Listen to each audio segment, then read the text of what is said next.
The fish that produces real caviar has been swimming on this planet for roughly 200 million years. Sturgeon predate dinosaurs.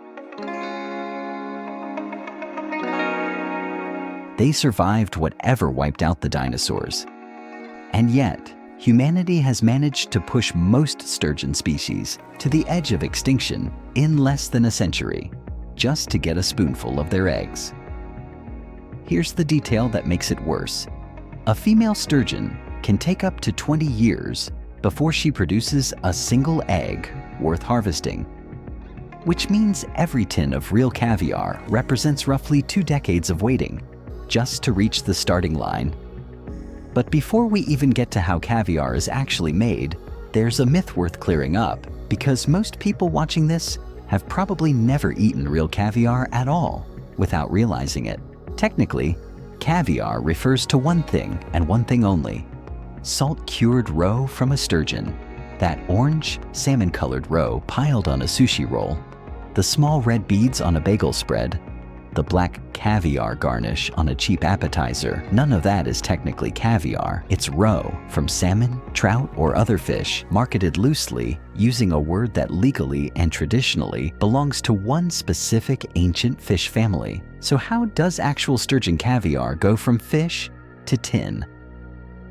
It starts with timing that has almost nothing to do with human convenience.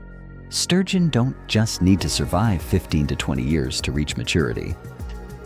They also only spawn every 3 to 4 years after that, meaning a single fish represents an enormous, multi-decade investment before it ever produces anything usable. For most of history, that meant harvesting caviar required killing the fish outright, cutting it open, and removing the entire egg sac, called the skein, in one careful piece.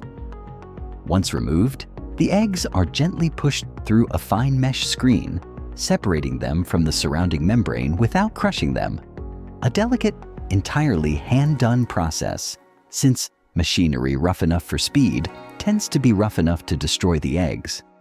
From there, the eggs are rinsed, and then comes the step that actually defines quality caviar: salting. The best caviar uses a method called malosol, a Russian term meaning little salt. Instead of heavily preserving the eggs the way you might cure other foods, malosol caviar uses the smallest possible amount of salt needed for preservation, which is exactly why high-quality caviar has such a short shelf life compared to nearly everything else in a grocery store. Less salt means better flavor and texture, but it also means far less room for error and far less time before it spoils. After salting, the eggs are graded by size, color, and firmness, then packed by hand into tins, often within the exact same day they were extracted. Here's where the story takes a turn most people never hear about.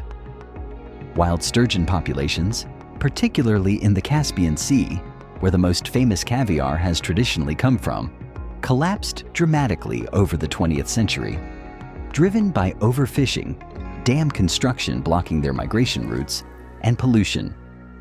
Several species are now officially classified as critically endangered. In response, international trade in wild sturgeon products has been tightly restricted since 1998, and today, wild Caspian caviar exports are essentially banned outright, which means almost all legal caviar sold anywhere in the world today, including genuine beluga caviar, comes from farms, not the wild. Sturgeon farming requires exactly the same patience nature demands: 15 to 20 years of raising a fish before it produces anything sellable.